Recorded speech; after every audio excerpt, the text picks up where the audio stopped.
ఎన్ని తలచినా ఏది అడిగినా జరిగేది నీ చిత్తమే ప్రభువా, జరిగేది నీ చిత్తమే.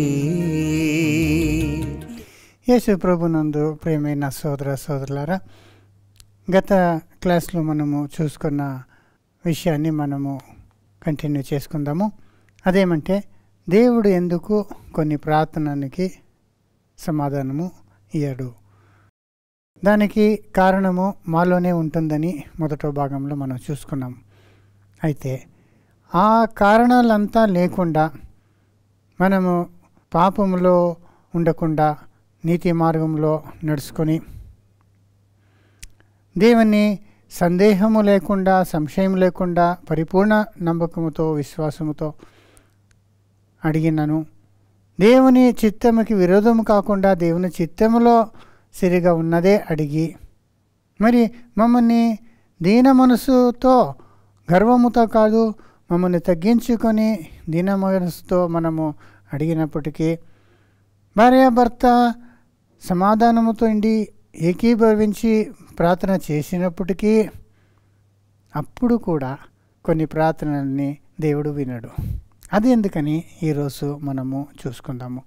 సోదర సోదరి, నీతివంతుల్లో చాలా దేవునికి ప్రియముగా ఉన్న ఒక వ్యక్తి, ఆయన గురించి బైబిల్లో మనందరికీ తెలుసు. అదెవరంటే యోబు. యోబు నీతివంతుడు, యథార్థుడని దేవుడే చెప్తున్నాడు. అది యోబు 1వ అధ్యాయం 1వ వచనంలో మనము ఒకసారి చదివి వినుకుందాం.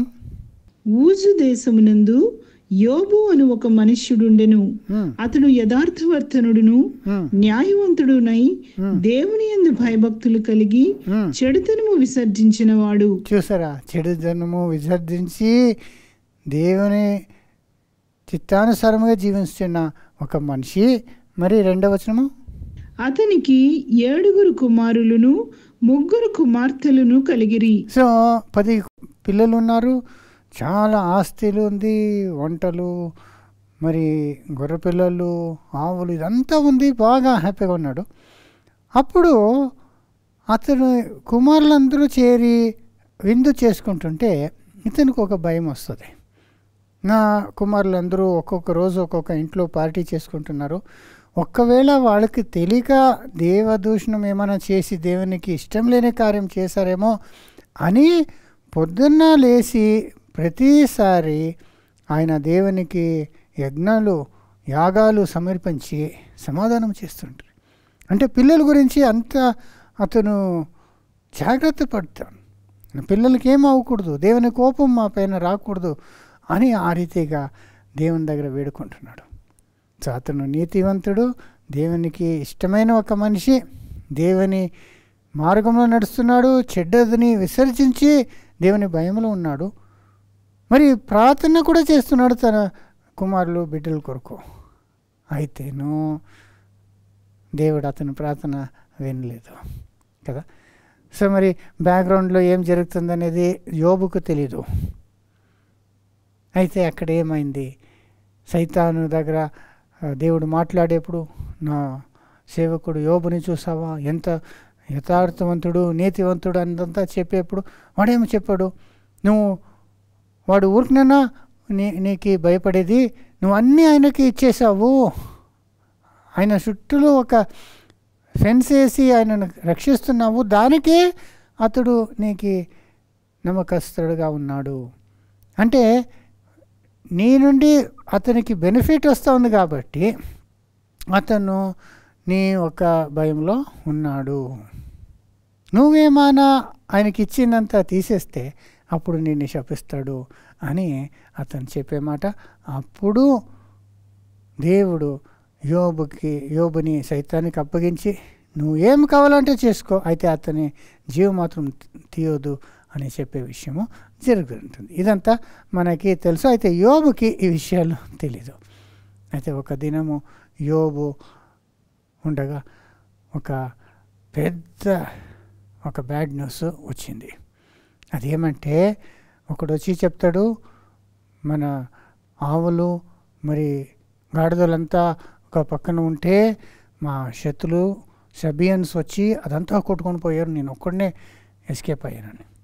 అది చెప్తున్నప్పుడు ఇంకొకడు వచ్చి మన గొర్రె పిల్లలు ఇదంతా ఒక ప్లేస్లో ఉంటే అగ్ని వచ్చి అంతా నాశనం అయిపోయిందని వాడు చెప్తుంటే, ఇంకొకడు వచ్చి మా వంటలు మరి వేరే ఇదంతా ఒక ప్లేస్లో ఉంటే కల్దీలు వచ్చి అదంతా మోసుకొని పోయారు, నేను ఒక్కడే ఉన్నాను అని అది చెప్తుంటే చూడండి, ఒక్కటి తర్వాత ఒకటి సడన్గా ఒక్కడు వచ్చి, నీ కుమార్తెలందరూ పెద్ద కుమారు ఇంట్లో విందు చేసుకుంటుంటే ఒక పెద్ద గాలి వచ్చి ఆ ఇంటి పడిపోయి అందరూ చనిపోయారు.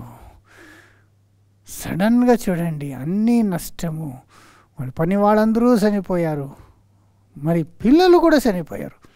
అప్పుడు యోబు ఆయన బూడిదలో కూర్చొని అంతా షేవింగ్ చేసుకొని అప్పుడు ఆయన చెప్పే మాట మా అందరికీ తెలుసు కదా. సో అలాగా యోబుకి జరిగిందన్నప్పుడు యోబు నీతివంతుడు, ఏమి అవ్వకూడదని ప్రార్థన చేస్తున్నాడో అదే జరిగింది. సో యోబు దృష్టి నుండి మీరు ఆలోచన చేస్తే అతన్ని కరెక్ట్గానే ఉన్నాడు, దేవునికి భయపడి నడుస్తున్నాడు, నీతివంతుడిగా ఉన్నాడు. మరి ఏమైనా తప్పు జరుగుతుందామని అడ్వాన్స్గా దేవుని దగ్గర యాగాలు సమర్పించి అలా ఏమి జరగకూడదు అని నా కుమారుల కొరకు పిల్లల కొరకు వేడుకుంటున్నాడు. అయితే అతను ఏమి భయపడారో అదే అతనికి అయిపోయి అన్నీ నష్టమైపోతుంది. అందుకంటే ఎక్కువగా ఆ 10 కుమారులు కూడా చనిపోతారు, పిల్లలు కూడా చనిపోతారు. సో ఈ రీతి ఒక విషయము అతను ప్రార్థన చేస్తేనో జరిగింది ఆపోజిట్ అయిపోయింది కదా. సో ఇదే రీతిగా యోబు లైఫ్లో మాత్రం కాదు, మన జీవితంలో కూడా అలాగే జరుగుతూ ఉంటుంది. అనేక సందర్భంలో మనము దేవుని చిత్తానుసారంగా జీవిస్తున్నప్పటికీ కూడా మనము కొన్ని విషయాలు ప్రార్థన చేస్తుంటాము, అయితే మనం ఏది అవ్వకూడదు అనుకుంటామో అదే జరిగిపోతుంది కదా. సోదర సోదరి, ఈ మధ్యలో కొన్ని నెలల నుండి నాకు ఒక చాలా కష్టమైన ఒక ఎక్స్పీరియన్స్ అనుభవము జరిగింది. అదేమంటే యోబుకి తన పిల్లల పైన అంత ప్రేమ ఉంది కాబట్టి పిల్లల గురించి అతను ప్రార్థన చేసుకుని పిల్లలకి ఏమీ అవ్వకూడదు అని అతను దేవుని దగ్గర వేడుకుంటూ ఉన్నాడు. నేను మా తల్లి గురించి అదే దగ్గర అలాగా దేవుడి దగ్గర వేడుకుంటా ఉన్నాను. ఎందుకంటే మా మదర్కి వయసు అవుతా వచ్చింది, ఇప్పుడు 85 ఆల్మోస్ట్ ఈ సంవత్సరము. మరి కొన్ని సంవత్సరం ముందు ఒక 6-7 ఇయర్స్ బ్యాక్ బాగా ఉన్నవాళ్ళు సడన్గా క్యాన్సర్ వచ్చేసింది. అప్పుడు క్యాన్సర్ వచ్చినప్పుడు మనకి ఎందుకు అపాయాలుగా అయింది. ఆమె ఎంతో దేవుని సేవలో సహాయం చేసుకుని నాకు ఒక బ్యాక్ బోన్గా ఉండి నాకు కావాల్సిన అన్ని సపోర్టు మ్యాక్సిమం ఇస్తూ దానివల్ల నేను సేవని ఏ ఒక ఆటంకం లేకుండా నా సమయమంతా వాక్యం చదివేది, వాక్యం చెప్పేదానికి నేను అలా కలిగింది ఆమె ఒక సపోర్ట్ మూలంగా. అయితే ఆమెకి ఎలాగ అయిపోయింది, ఎందుకు? అది వయసైన కాలంలో ఈ రీతి ఒక పెద్ద జబ్బు వచ్చింది అని. అయితే అది ఓవర్కమ్ చేశారు. ఆపరేషన్ అంతా చేసిన తర్వాత ఒక 5 year పీరియడ్ ఉంటుంది కదా, ఆ 5 yearsలో అది దాటేశారు. అంటే అది ఆమెకి బాగా అయిపోయింది. మరి తర్వాత ఆ సమయంలో కరోనా టైము వచ్చింది. ఆ కరోనాకు వచ్చేకముందు మన సిస్టర్ని విజిట్ చేస్తామని ఆస్ట్రేలియాకి వెళ్ళారు మా మదరు. అక్కడ మళ్ళీ వాపస్ రాకుండా అక్కడే స్టక్ అయిపోయారు. ఒక 2-3 months ఉండి వస్తామని పోయిన వాళ్ళు మళ్ళీ రిటర్న్ రాకుండా ఎయిర్లైన్స్ అంతా స్టాప్ చేసేసారు కదా, మీ అందరికీ తెలుసు. అప్పుడు ఆల్మోస్ట్ 1 year అక్కడే స్టక్ అయిపోయారు. ఆ టైంలో అక్కడ మా సిస్టరు మాత్రం ఉన్నారు. మరి వాళ్ళ పిల్లలు కూడా అంత క్లోజ్ అటాచ్మెంట్ లేదు మా అమ్మకి, వాళ్ళు కూడా బిజీగా ఉంటారు. మా సిస్టర్ కూడా పని చేసుకోవాలా బిజీ, ఈమె ఒక్కళ్ళే అయిపోయారు ఇంట్లో. ఆ టైంలో ఆమెకి డెమెన్షియా డెవలప్ అయిపోయింది. సో డెమెన్షియా అంటే జనరలీ వయసైన వాళ్ళకి అందరికీ వస్తుంది. ఆమెకి ఎలాగంటే సడన్గా మర్చిపోయేది, సడన్గా కన్ఫ్యూజ్ అయిపోయేది, అది మొదలుపెట్టింది. సో ఆ రీతిగా తర్వాత వాపస్ వచ్చారు. అది తర్వాత కొంచెం ఎక్కువ అవుతూ వచ్చింది. అప్పుడు మనం అందరూ తెలుసుకొని ఆమెను ఎక్కడ సపరేట్గా వదలకుండా ఎప్పుడు జతలోనే పెట్టుకొని మనం ఉంటుంది. సో మా సిస్టర్ ఇంట్లో ఒక 3 దినాలు, మా ఇంటికి ఒక 3 days వచ్చేవాళ్ళు, చర్చ్ అటెండ్ చేసేవాళ్ళు, మరి పోయేవాళ్ళు. సో ఈ ఒక ప్రాసెస్లో వాళ్ళకి వస్తూ చాలా ఎక్కువ అయిపోయింది. చాలా కన్ఫ్యూజ్ చేసుకునేది, మరి మర్చిపోయేది, వాళ్ళ బిహేవియరు టాలరేట్ చేసేది చాలా కష్టమైపోయింది. ఏమంటే ఫస్ట్ బాగుంటారు, కొన్ని టైమ్స్లో క్లియర్గా ఉంటుంది మైండ్, కొన్ని టైమ్స్లో నేనెవరనే తెలియదు వాళ్ళకు నాకు సంబంధం ఏమీ తెలీదు. లేనిపోని ఆలోచనలు, భయాలు, టెన్షన్లు, ఏమేమో మాట్లాడేవాళ్ళు, ఏమేమో చేసుకునేవాళ్ళు. నేను ట్యాక్స్ కట్టాలా అనేవాళ్ళు, నేను ఇక్కడ ప్రాపర్టీది డాక్యుమెంట్స్ చూడాలా అనేవాళ్ళు, లాయర్ని మీట్ చేయాలనేవాళ్ళు. అయితే అదంతా ఏమీ లేకుండా ఉంటే ఆమె టెన్షన్ అయిపోయేవాళ్ళు. అప్పుడు మనకు టెన్షన్ అయ్యేది. మరి అది మాత్రం కాకుండా నన్ను నా తండ్రి అనుకునేవాళ్ళు, నేను నా నాయన అనుకునేవాళ్ళు. మరి నన్ను అలా అనుకున్న తర్వాత మా భార్యని ఒక రీతిగా చూసేవాళ్ళు. ఈమె ఎందుకు ఇక్కడ ఉంది, ఆమె ఎవరు, ఆమె ఎందుకు ఇక్కడ ఉంది అనేవాళ్ళు. నేను ఇదమ్మా నా భార్య, నీ కోడళ్ళు అంటే నీ భార్యనా, ఆమెను ఎప్పుడు పెళ్లి చేసుకున్నావు, అలా అయితే నేనెవరు అనేవాళ్ళు. అంటే ఒక రీతిగా లేనిపోని టెన్షన్లు, ఒక సమస్య లేదైతే పెద్ద సమస్య వాళ్ళు చేసుకుని టెన్షన్ చేసుకుని మాకు టెన్షన్ పెట్టేసేవాళ్ళు. తర్వాత కోపం చేసుకుని వెళ్ళిపోయేవాళ్ళు. అక్కడ పోతే అక్కడ సమాధానంగా ఉండేది లేదు. మరలా రావాలని వచ్చేవాళ్ళు, ఇక్కడికి వస్తే అక్కడ పోవాలా. మరి సడన్గా లేసేసేవాళ్ళు, నేను వెళ్ళిపోతానని లాక్ అంతా చేసి డోర్లో వాళ్ళని చాలా జాగ్రత్తగా పెట్టాలి. లేదంటే వాళ్ళకి ఏమీ జ్ఞాపకం లేదు కదా, రోడ్ కూడా తెలీదు. బెంగళూరులో ఉండుకొని నేను బెంగళూరు పోవాలా అనేవాళ్ళు. సో ఈ రీతిగా అంతా వాళ్ళు రియాక్ట్ చేసేది చాలా ఒక టెన్షన్గా ఉండేది. బట్ సమ్హౌ మేనేజ్ చేసుకొని వస్తూ ఉంటుంది. అయితే కొన్ని సందర్భంలో నార్మల్గా కరెక్ట్గా మాట్లాడేవాళ్ళు. అప్పుడు మనం మాట్లాడుకొని వాకింగ్ చేస్తూ మాట్లాడుతూ చాలా వరకు మనము ఆ రీతి కన్వర్జేషన్లో ఉంటాం. అప్పుడు వస్తూ బలీనంగా అవుతున్నారు. ఆ టైంలో మన సిస్టరు దుబాయ్కి టూర్కి వెళ్ళినప్పుడు 10 days ఇక్కడే వచ్చింది. అప్పుడేమైపోయింది, షింగిల్స్ అటాక్ అయిపోయింది. షింగిల్స్ అంటే మీకు తెలుసు కదా, హర్పీస్ లాగా ఈ బ్యాక్, షోల్డరు ఒక సైడ్ అంతా ఫుల్గా అది అలర్జీ అయిపోతుంది. అదైనప్పుడు అది కంటేజియస్ అని డాక్టర్ చెప్పేశారు. మరి వాళ్ళని ఐసోలేట్ పెట్టాలా, వాళ్ళు దేన్ని ముట్టుకోకూడదు, అది స్ప్రెడ్ అయిపోతుంది అని చెప్పారు. వాళ్ళకు కూడా చాలా కష్టకరంగా ఉంది. మళ్ళా ఏమైపోయింది, నాకు చాలా బాధ అయింది. ఏమప్పా ఇంత ఇలాగైపోయింది, ఇంకా ఆల్రెడీ ఒక స్టేజ్లో ఉన్నారు, మరి ఈ స్టేజ్లో వాళ్ళని ఆ రీతిగా కష్టపడి చూసేది, మరి మనకు చాలా ఇంకా డబుల్ అయిపోయింది మా టెన్షన్. ఎందుకంటే వాళ్ళకి ఏమైనా చెప్తే వాళ్ళకి అర్థం అవ్వదు, అర్థం చేసుకుంటే మర్చిపోతారు. మరలా అన్నీ ముట్టేది, అన్నీ కడగాల, ఇది అనేది వాళ్ళకి మనం ఏది చెప్తేనో వాళ్ళని కరెక్ట్గా వాళ్ళు ఫాలో అయ్యేది లేదు. అప్పుడు 1 month వాళ్ళని మెయింటైన్ చేసేది చాలా ఒక టెన్షన్గా ఉండేది. మరి దానికంతా మనం మందు వేసి అది మెడిసిన్ ఇచ్చిన తర్వాత అది బాగైంది. సో ఆ టైంలో వాళ్ళని నేను నా పక్కలోనే బెడ్లో వేసేసి నేను అక్కడ కింద వాళ్ళ దగ్గరనే పడుకుంటా ఉంటుంది. ఎందుకంటే నైట్లో వాళ్ళు సడన్గా లేచి డోర్ తీసి వెళ్ళిపోయేలాగా అంతా చేసేవాళ్ళు. మరి ఇదంతా వాళ్ళని మరి ఎవ్రీ సింగిల్ డే నైట్లో లేసేసేవాళ్ళు, యాక్టివ్ అయిపోయేవాళ్ళు, జోరుగా మాట్లాడేది, అది ఇది చేసేది. ఎవ్రీడే నైట్ 2 o'clockకి కాఫీ చేసేవాళ్ళు, లేసేసేవాళ్ళు, లైట్ వేసేవాళ్ళు. వాళ్ళకి నైట్ డే అనే వ్యత్యాసం కూడా తెలీదు. సో వాళ్ళ దగ్గర ఇది క్లియర్గా చెప్తేను మనం నిద్ర చేయాలా, మార్నింగ్ మనకి పని ఉంటుంది అని వాళ్ళకి చెప్తేనే వాళ్ళకి అర్థం కాదు. వాళ్ళు మార్నింగ్లో కొంచెం నిద్ర చేసేవాళ్ళు. అలాగా నైట్ డిస్టర్బ్ అవుతూనే ఉండేది, చాలా వరకు కష్టంగా ఉంది. తర్వాత ఒకరోజు బెడ్ నుండి కిందకి పడిపోయారు. పడిపోయిన తర్వాత చాలా ఆమెకి నొప్పి అయిపోయింది, ఇక్కడ ఒక లంప్ అయిపోయింది. మనంతో పరిగెత్తుకొని పోయి ఆమెని ఓదార్చి మరి చాలా బేజారైంది. ఎందుకంటే ఒక చిన్న పిల్లల్లాగా ఏడుస్తూ ఉన్నారు, ఇలాగా అయిపోయింది, పడిపోయానని. మరి వాళ్ళకి సమాధానం చేసి అప్పటి నుండి దేవుడి దగ్గర ఒకే ప్రార్థన, నేను దేవుడా పడకుండా లాగా చేయప్ప, వాళ్ళు మళ్ళీ పడిపోతే ఏమైనా ఎఫెక్ట్ అయిపోతుంది, ఎక్కడన్నా ఇరిగిపోతే ఫ్రాక్చర్లు అయిపోతే వయసైన వాళ్ళంతా ఇలాగే కదా, బాత్రూమ్కి వాళ్ళు పోయి వచ్చేలాగా ఉన్నారు, వాళ్ళ పని వాళ్ళు చేసుకునేలాగా ఉన్నారు కదా, దేవుడా వాళ్ళని కాపాడండి, ఏమీ ఇంకా వర్స్ట్ అవ్వకూడదని. అదేలాగా మా మదర్ కూడా మాట్లాడేప్పుడు మన దగ్గర దేవుడికి ఎప్పుడూ స్తోత్రం చెప్పి ఎంత దేవుడు కాపాడారు, ఇంతవరకు అన్నీ మనకు అనుకూలం చేసుకుని ఇచ్చారు, లాస్ట్లో నాకు ఒక మంచి మరణం ఇస్తే చాలు, నేను బెడ్ రిడన్ అయిపోయి ఇంకొకరి పైన నేను డిపెండ్ అయ్యి ఇంకొకళ్ళు కష్టపడి నాకు సేవ చేసేది నాకు ఇష్టం లేదు, నేను డిగ్నిఫైడ్గా ఒక మంచి మరణం ఇస్తే చాలు నాకు అనే రీతిగా వాళ్ళు మాట్లాడేవాళ్ళు. వాళ్ళకి హార్ట్ కండిషన్ వేరే ఉంది, హార్ట్ చాలా వీక్, అది పంప్ చేయదు, మరి దానివల్ల చాలా వీక్, ఏ టైంలో ఏమవుతుందని చెప్పలేము.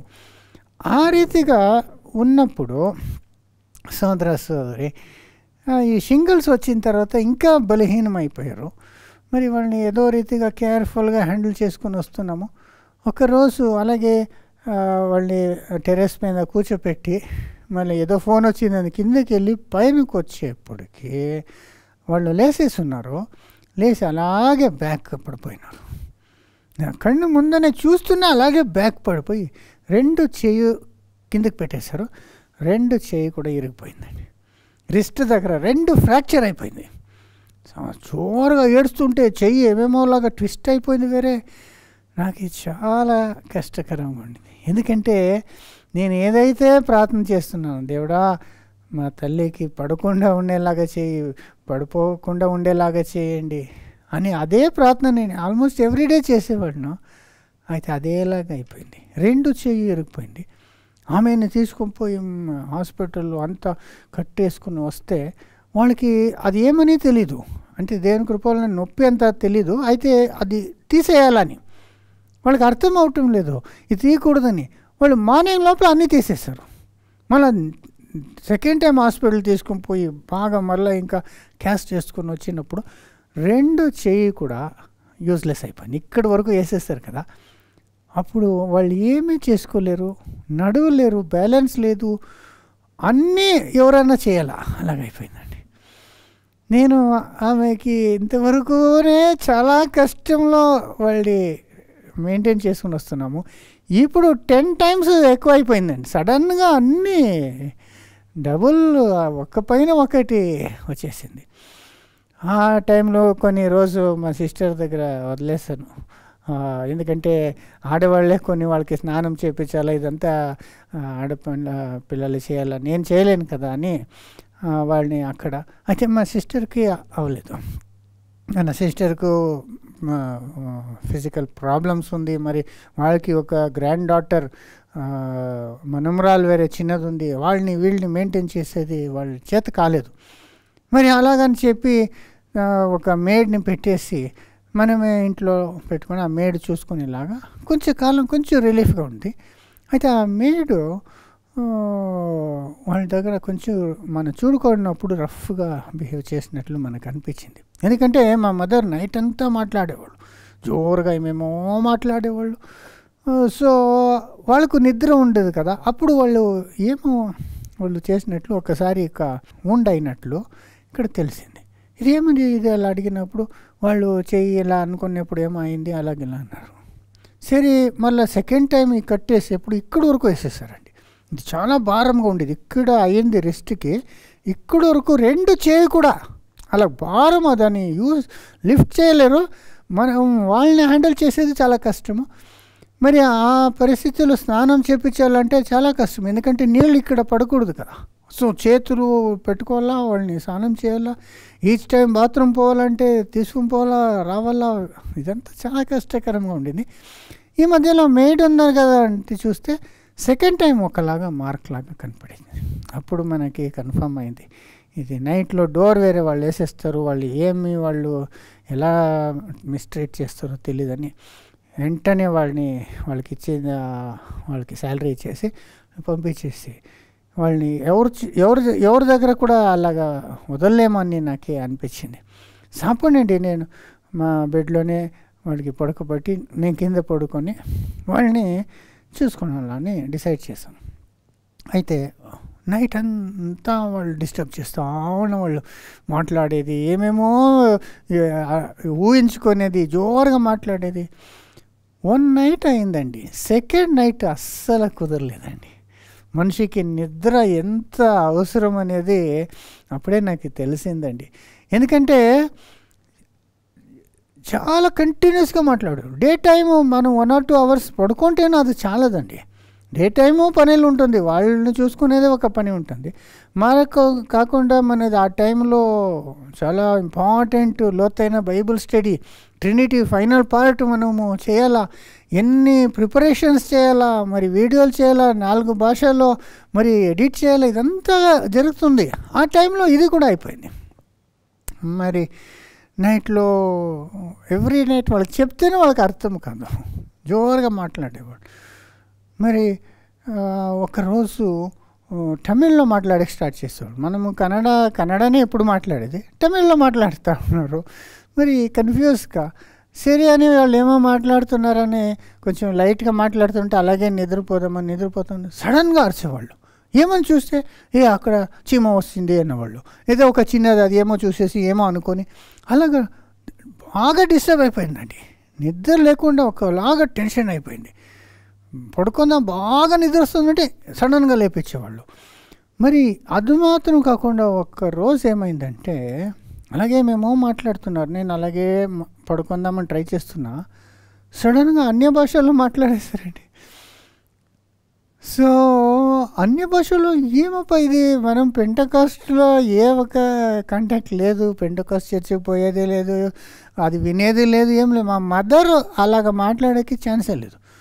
సడన్గా నాకు షాక్ అయిపోయింది. నేను అనుకున్నా ఏమో బై మిస్టేక్ నేను అలా అనుకున్నామని. ఇంకా మళ్ళీ ఇంకోసారి పడుకున్నాం, మళ్ళీ లాంగ్గా మాట్లాడుతున్నాడు. నాకు ఎంటకలంతా నిలిచిపోయింది, భయం అయిపోయింది. ఏమప్పా ఇది, ఎందుకంటే మనకు తెలుసు బైబిల్లో ఉన్న అన్య భాష వేరు, ఇప్పుడు జరిగేది వేరు. ఇప్పుడు సైతాను మిమిక్రీ చాలా చేస్తున్నాడు.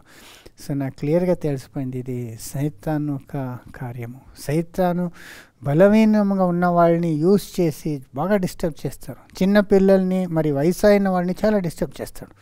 ఎందుకంటే వాళ్ళు చెప్పలేరు కదా, చెప్తేనే ఎవరు నమ్మరు. చిన్నపిల్లలు అయితేను పెద్దవాళ్ళు అయితేను వాళ్ళు ఏమేమో చెప్తూ ఉంటారు అనుకుంటారు. అయితే ఆ వాళ్ళని యూస్ చేసి మమ్మల్ని డిస్టర్బ్ చేస్తూ ఉన్నాడని బాగా క్లియర్గా తెలిసిపోయింది. అప్పుడు దేవుడి దగ్గర వాళ్ళు నైట్ అంతా వాళ్ళకు కష్టము, వాళ్ళు నాకు అవదు దేవుడా, నాకు కుదరదు అంటారు. నేను 3 గంటలకి నైట్ బయట వచ్చి కూర్చొని ఆకాశం చూసుకుని, దేవుడా నాకు కుదరదు ఈ ఒక పరిస్థితి, దేవుడా ఎందుకు ఈ రీతిగా అయిపోయింది, ఉన్న సమస్యలు ఇంకా ఎక్కువ అవుతూనే వస్తుంది.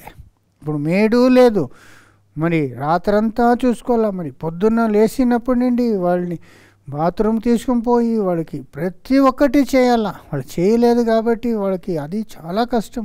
దీంట్లో మా మిసెస్ని కన్విన్స్ చేసి వాళ్ళు కొంచెం వచ్చి సాయం చేయాలి, ఎందుకంటే ఆడబిడ్డలే కొన్ని పనులు చేయాలా, మనం చేయలేము కదా అని.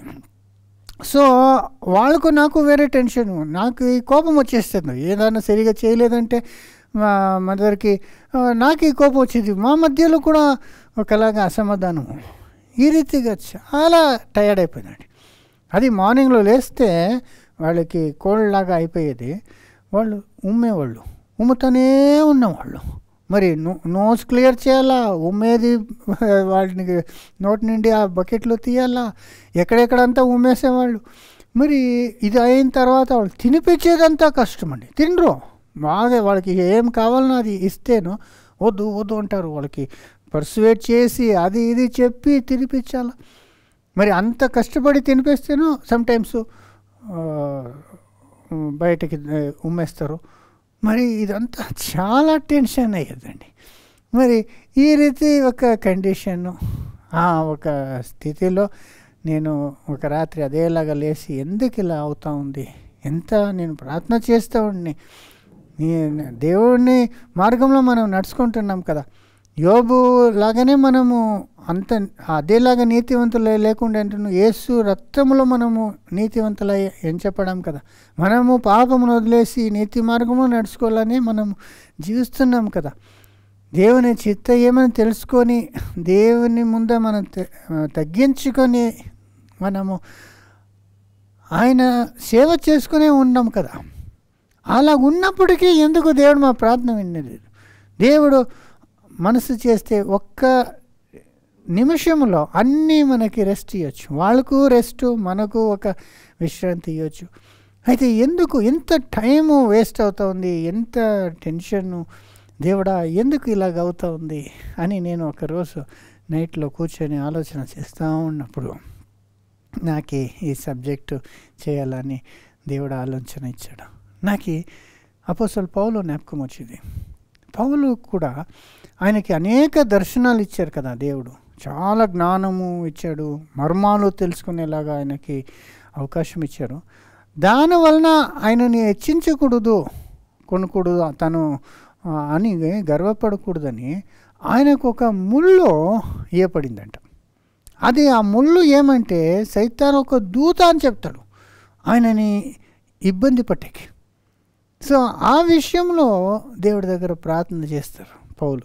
సో అది జ్ఞాపకం వచ్చింది. చూడండి, అది 2 కొరింథీ 12:6 మనము చదివినప్పుడు మనకి తెలుస్తుంది.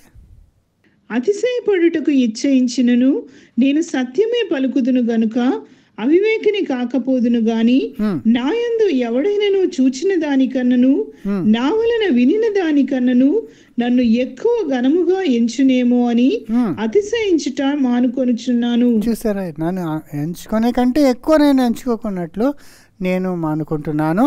తర్వాత నాకు కలిగిన ప్రత్యక్షతలు బహు విశేషముగా ఉన్నందున నేను అత్యధికముగా హెచ్చిపోకుండా నిమిత్తము నాకు శరీరంలో ఒక ముళ్ళు, నేను అత్యధికముగా హెచ్చిపోకుండా నిమిత్తము నన్ను నలుగగొట్టుటకు సాతాను యొక్క దూతగా ఉంచబడెను. ఏమండి, ఒక ముళ్ళు నన్ను నలుగుగొట్టుటకు సైతాను ఒక దూతలాగా ఏర్పడింది.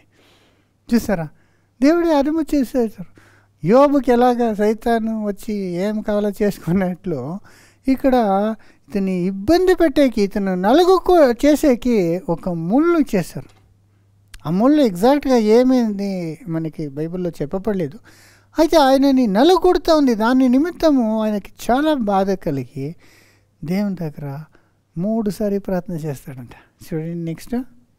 అది నా యొద్ద నుండి తొలగిపోవలెనని దాని విషయమై ముమ్మారు ప్రభువును వేడుకొంటిని. ముమ్మారు 3 సారి అంటే అపోస్తలుడు పౌలు కొత్త నిబంధనలో 75% ఆయననే మనకి రాసింది. అంత ఇన్స్పైర్డ్, పరిశుద్ధాత్మతో ప్రేరేపణ పొందిన అతను దేవుని పని అన్ని అపోస్తలుల కంటే ఎక్కువగా ఉత్సాహం చేసే ఒక అపోస్తలు దేవుడి దగ్గర వచ్చి ఏమో అడుగుతున్నారు. అయితే దేవుడు వినలేదు.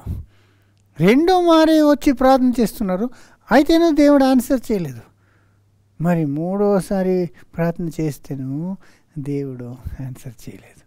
అయితే దేవుడు ఒక మాట మాత్రం చెప్పారంట. నెక్స్ట్, అందుకు నా కృప నీకు చాలును, బలహీనత యందు నా శక్తి పరిపూర్ణమగుచున్నదని ఆయన నాతో చెప్పెను. ఏమండి, నా కృప నీకు చాలు అంతేనారు తప్ప ఆ ముళ్ళు తీయలేదు. దానితో బాధపడాల్సిందే. ఆ ఒక సైతాను ఒక దూతని ఆపలేదు. అయితే ఆ ఒక ఇబ్బందిలో నా కృప ఇస్తానని మాత్రం చెప్పారు. సో అప్పుడు నాకు కొన్ని విషయాలు అర్థమైందండి. ఎందుకంటే నేను అబ్జర్వ్ చేస్తున్నాను కదా, సైతాన్ ఒక దూత నా వెనకాలే ఉన్నట్లు కనిపిస్తుందండి.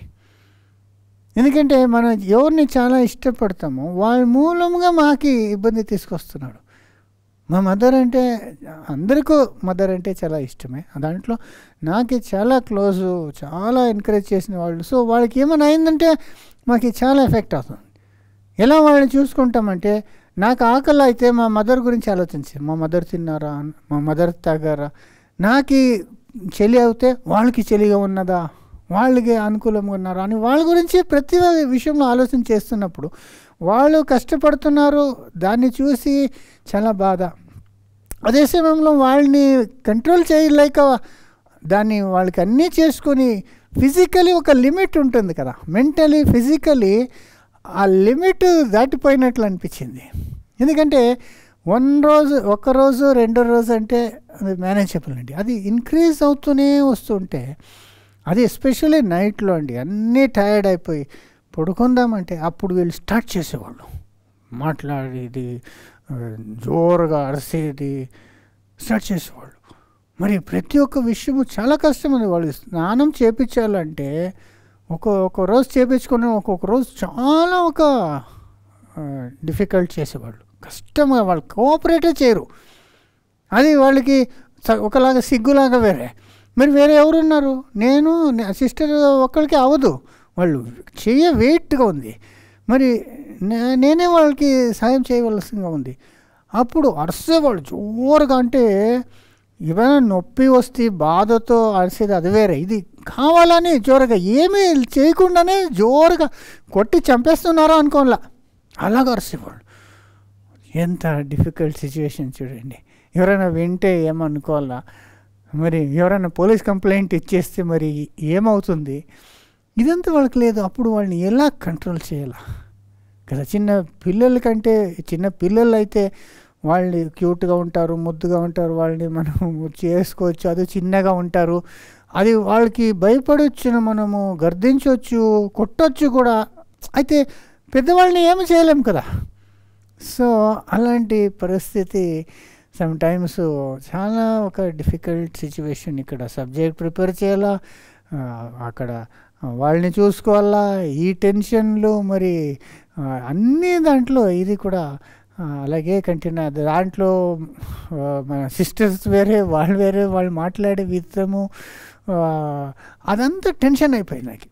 సో సోదరి అప్పుడు నాకు అనిపించింది క్లియర్గా సేటన్ యూజ్ చేస్తున్నాడు. ఎందుకంటే కొన్ని సందర్భాల్లో కూడా చెప్పాను, వాళ్ళు సడన్గా ఏమో దయ్యాన్ని చూసానని కూడా చెప్పేసేవాళ్ళు. మరి నాకు క్లియర్గా తెలిసేది ఇది మా మదర్ మూలముగా ఈ రీతిగా వస్తూ ఉన్నది అని తెలిసేది. సోదరి అప్పుడు నాకు ఆలోచన చేస్తాను, కొన్ని విషయాలు మనం ప్రార్థన చేస్తాము, అయితే దేవుడు నా కృప చాలు అని చెప్తారు, వారితో సమాధానము ఇవ్వలేరు. అది మాత్రం కాదు, మన పౌలు కంటే చాలా పరిశుద్ధులు, చాలా గొప్ప నీతివంతుడు మన ప్రభువైన యేసుక్రీస్తునే 3 సారి ఆయన వేడుకున్నారు కదా. ఆయన శిలువ మరణము వచ్చే ముందు తండ్రి దగ్గర గెత్సెమనే తోటంలో పడి 3 సారి ప్రార్థన చేశారు కదా. ఈ ఒక్క పాత్ర అంటే ఈ ఒక్క అనుభవం నన్నుండి తొలగించు అని. అది మత్తయిలో 26:39, 42, 44లో చూడొచ్చు. కొంత దూరము వెళ్ళి సాగిలపడి, నా తండ్రి, సాధ్యమైతే ఈ గిన్నె నా యొద్ద నుండి తొలగిపోనిమ్ము, అయినను నా ఇష్ట ప్రకారము కాదు, నీ చిత్త ప్రకారమే కానిమ్మని ప్రార్థించెను. తండ్రి అని సాగిలపడి ఈ గిన్నె నా నుండి తొలగిపోవని వేడుకున్నారు. మరి తర్వాత సెకండ్ టైము మరలా 2వ మారు వెళ్ళి, నా తండ్రి, నేను దీనిని త్రాగితేనే గాని ఇది నా యొద్ద నుండి తొలగిపోవట సాధ్యము కాని ఎడల నీ చిత్తమే సిద్ధించుగాకని ప్రార్థించెను. 2వసారి ప్రార్థన చేస్తున్నారు, దీన్ని నన్ను తొలగించు అని. తర్వాత 3వసారి 44 ఆయన వారిని మరలా విడిచి వెళ్ళి ఆ మాటలే చెప్పుచు 3వ మారు ప్రార్థన చేసెను. 3 సారి దేవుడి దగ్గర యేసు ఎంత విధేయతతో ఉన్నారు, ఎంత దీన మనసులో ఉన్నారు, తగ్గించుకొని దేవునికి ప్రియమైనది అన్నీ చేసుకొని వచ్చిన ఆ పరిశుద్ధుడైన దేవుని కుమారుడు దేవుడి దగ్గర 3 సారి ప్రార్థన చేసినప్పుడు మరి దేవుడు చేంజ్ చేయలేదు, ప్లాన్ ఏమీ చేంజ్ అవ్వలేదు. అప్పుడు యేసునే నా చిత్తం కాదు నీ చిత్తం అవునని అక్కడ ఆయనని సరెండర్ అవుతున్నారు. అప్పుడు నాకు తెలిసింది, పౌలు చేసే దేవుడు వినలేదు, యోబు చేస్తే వాడు చేసిన దానికి ఆపోజిట్ అయిపోయింది. మరి యేసు ప్రభునే అడిగినప్పుడు కూడా దేవుడు ఆయన చిత్తంని చేంజ్ చేసుకోలేదు. అలా ఉన్నప్పుడు మనం మనం దేవుడా అని ప్రార్థన చేస్తాం. ప్రార్థన చేసే వరకు మన డ్యూటీ మనం చేస్తాం అనుకోండి. అయితే మనం ప్రార్థన చేసాం కాబట్టి దేవుడు అలాగే చేయాలని ఎలాగుంది, ఎక్కడ ఉంది? అలాగే చేయాలని లేదు కదా. మనం ప్రార్థన చేయాల. అయితే ఆయన చిత్తమే ఆయన చేసేది కదా. అయితే డిఫరెన్స్ ఏమంటే పౌలు యేసుప్రభు 3 సారి ప్రార్థన చేసి వదిలేశారు కదా, నా చిత్తం కాదు నీ చిత్తం అని. అయితే మేము వదిలిపెట్టము, 3 సారి చేస్తాము, 300 సారి చేస్తాము, 3000 సారి చేస్తాము, 3 లక్షల సారి కూడా చేస్తూనే ఉంటాం ప్రార్థన, లేదు మనము. అంత మెచ్యూరిటీ మనకి లేదు. మనకి దేవుడా కష్టమైంది, బాధ, మనం ఏడుస్తూ దేవుని దగ్గర డైలీ పోతూ అదే మళ్ళా అది మనకి ఏం జ్ఞాపకం వస్తుందంటే, యేసు ఒక ఉపమానం చెప్పారు కదా, ఒక విధవ ఒక న్యాయాధిపతి దగ్గర పోయి అడిగినప్పుడు అతనికి ఈమెకి సాయం చేయాలని మనసు లేకుండా ఉంటేనో ఆమె డైలీ పోయారని డిస్టర్బ్ చేస్తుంది కాబట్టి అయ్యో ఈయన గోల తప్పుకోలేక పోయి సాయం చేస్తాడు కదా, అది మనస్సు వచ్చేస్తుంది. దానివల్ల దేవుడి దగ్గర పోయి మళ్ళా మంత్స్ టుగెదర్, ఇయర్స్ టుగెదర్ ప్రార్థన చేస్తూనే ఉంటాం. మనం అర్థం చేసుకునేది లేదు. అది దేవుని చిత్తం కాకుండా ఉన్నప్పుడు మనం వదిలేయాలని మనం ప్రార్థన చేస్తూనే ఉంటాము. సోదరి నాకు ఆ సందర్భంలో ఒక పెంటెకాస్ట్ ఒక కజిన్ బ్రదర్ ఉన్నారు. వాళ్ళు వచ్చి, బ్రదర్ మీ చర్చ్లో చాలా విశ్వాసాలుగా ఉండవాళ్ళని దగ్గర మీరు చెప్పండి, ఒక్కొక్కరు ఒక్కొక్క టైంలో, వాళ్ళ తర్వాత ఒక్కొక్కరు ఇంకొక టైం, ఇలాగ చైన్ ప్రేయర్ చేయండి. నేను అప్పుడు వాళ్ళు చెప్పేస్తాను, ఏమండి దేవుడి చిత్తం లేదంటే మీరు చైన్ ప్రేయర్ అన్నా చేయండి, ఏమన్నా చేయండి, అది జరగదు. తెలుగులో ఒక పాటే ఉంది కదా, ఎన్ని తలచినా ఏది అడిగినా జరిగేది నీ చిత్తమే. ఎన్ని తలచినా ఏది అడిగినా జరిగేది నీ చిత్తమే. ప్రభువా జరిగేది నీ చిత్తమే. ఏమి తెలిసినా ఏమి అడిగినా జరిగేది నీ చిత్తమేని, అది రిపీటెడ్గా ఆ కొరస్లో చెప్తూ ఉంటారు. ఏమి తెలిసినా ఏమి ఎంత ఉపవాసం చేసినా, ఎంత జోరుగా ప్రార్థన చేసినా, ఏడ్చి ప్రార్థన చేసినా జరిగేది నీ చిత్తమే. అది మనం అర్థం చేసుకోవాలని. యేసు కూడా ఎంత ఏడ్చి ప్రార్థన చేశారు కదా తండ్రి దగ్గర. అది హీబ్రూలో ఉంది చూడండి, హీబ్రీ 5:6. శరీరధారి అయి ఉన్న దినములలో మహారోదనముతోనూ కన్నీళ్లతోనూ తను మరణము నుండి రక్షింపగలవానికి ప్రార్థనలను యాచనలను సమర్పించి భయభక్తులు కలిగి ఉన్నందున ఆయన అంగీకరింపబడెను. చూసారా ఎలాగా ప్రార్థన చేశారు? మరలా శరీరధారి అయి ఉన్న దినములలో మహారోదనముతోనూ కన్నీళ్లతోనూ తను మరణము నుండి రక్షింపగలవానికి ప్రార్థనలను యాచనలను సమర్పించి కన్నీళ్లతో వేదనతో కదా. అయితేను దేవుని చిత్తము జరగాల, అదేలాగా జరిగింది. సో సోదరి మనము ఇది అర్థం చేసుకోవాలా. అది అర్థం చేసుకోకుండా యేసులాగా నీ చిత్తమే చేయండి అని మనం వచ్చేస్తే ఎంత ఈజీ అయిపోతుందండి. అయితే మనం అలా వదిలేదు. ఎలాగంటే చిన్నపిల్లలు ఏడ్చి కొన్ని విషయంలో చాలా వాళ్ళు పేరెంట్స్ని ప్రెషరైజ్ చేస్తారు చూడండి. ఆ రీతిగా ఏదో కావాలంటారు, వాళ్ళు దొరకలేదంటే ఏడ్చి కిందకు పడి వాళ్ళు ఇలా చేస్తారు కదా. అలాగా ఒకరోజు నాకు జ్ఞాపకం ఉంది, నేను అదేలాగా చేశానండి. ఎక్కడో బయటకు పోవాలా చిన్నప్పుడు అంటే మా మదర్ వద్దు, అది డేంజర్ అని వద్దు అనేస్తారు. నేను పోవాలా అంటే డోర్ లాక్ చేసేసి నన్ను లోపల వేసి డోర్ లాక్ చేసి బయట కూర్చున్నారు. నేను లోపల నుండి స్టార్ట్ జోరుగా ఏడుస్తాను. అప్పుడు వాళ్ళు బయట అక్కడే కూర్చున్నారు. అయితే వాళ్ళు ఏమీ రియాక్షన్ లేదు. అప్పుడు నేను ఏడ్చేది ఇంకా ఇంక్రీజ్ చేశాను, వాల్యూమ్ ఇంకా జోరుగా, ఇంకా మరి కొంచెం మధ్యలో పాజ్ ఇచ్చి వింటే వాళ్ళ దగ్గర ఏమి రియాక్షన్ లేదు. ఎంత ఏడిస్తే ఎక్కువ చేస్తేనో వాళ్ళు ఏమీ రియాక్ట్ లేదు. ఆ సమయం కరెక్ట్గా మా పక్కింట వయసాన వాళ్ళు ఒక నాన్నమ్మ ఉన్నారు, వాళ్ళు వచ్చారు. వాళ్ళ దగ్గర ఇద్దరు మాట్లాడుకున్నారు క్యాజువల్గా. నేను ఇక్కడ ఎంత జోరుగా ఏడుస్తుంటే వాళ్ళ పాటికి వాళ్ళు మాట్లాడుకొని కూర్చున్నారు.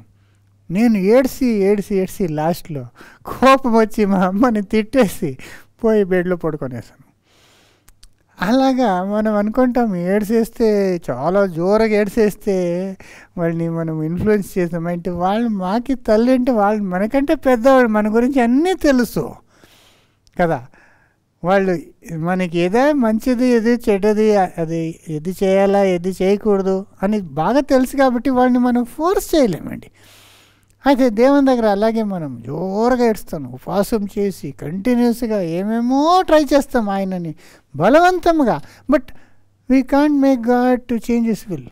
అతడు దేవుడిని దేవుడిగా ఉండక నువ్వు వేరేలాగా ఉండక అవుతుందా? లేదు కదా. ఆయన దేవుడు, ఆయన చేసేది ఆయనకి ఏది సరిగా ఉంటుందో, న్యాయంగా ఉంటుందో, మనకి మంచిదిగా ఉంటుందో అదే చేస్తారు.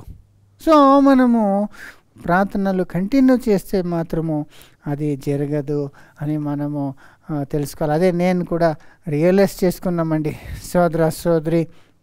సో అప్పుడు మనకి అదే ప్రశ్న, ఎందుకు దేవుడు కొన్ని ప్రార్థనని వినరు అనేప్పుడు యోబ్ లైఫ్లోనే మనకి క్లియర్గా అర్థమవుతుంది. ఫస్ట్ యోబ్ అడిగింది అదే ప్రశ్న కదా, ఎందుకు ఇలాగైంది, ఎందుకు, నేనేం తప్పు చేశాను, నేను నీతివంతులుగా ఉన్నాను కదా, నేను ప్రార్థనలు చేస్తూ ఉన్నాను కదా, ఎందుకు ఇలా జరిగింది అనేది ఒక పెద్ద క్వశ్చన్ వచ్చింది యోబ్కి. అదే మాత్రం కాదు, వీళ్ళు ఫ్రెండ్స్ అంతా వచ్చి నీతివంతుడికి ఇలా అవ్వకూడదు, నీకు ఇలా అయిందంటే నువ్వు ఏదో రహస్యంగా పెద్ద పాపం చేస్తున్నావు, దానికి ఇలాగ అయింది, దేవుడు నేను శపిస్తున్నాడు అని అంతా మాట్లాడేప్పుడు ఈయనకి ఇంకా కష్టమైపోతుంది. ఎందుకంటే అలాగేమీ చేయలేదు కదా. అప్పుడు దేవుడి దగ్గర ఇంకా బలవంగా ప్రార్థన చేస్తున్నాడు. దేవుడా నాకు అడుగు నా క్వశ్చన్కి ఆన్సర్ చెప్పు, దేవుడు ముందు వస్తే నేను అడిగేస్తాను, ఏమి అడగను, ఏం తప్పు చేస్తాను, ఎందుకు ఇలా అయిందని చాలా సెల్ఫ్ డిఫెన్స్ అయిపోతుందండి కదా.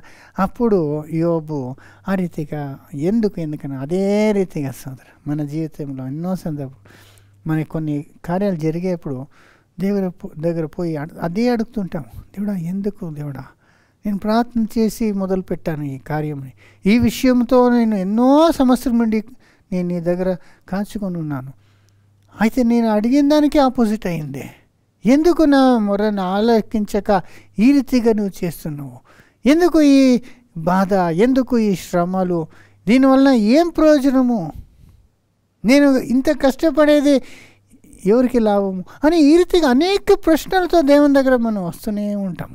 యోబులాగా అదే ఫుల్ ఆఫ్ క్వశ్చన్స్ అండి యోబులు, అదేలాగా సోదరి మనము అడుగుతుంటాము.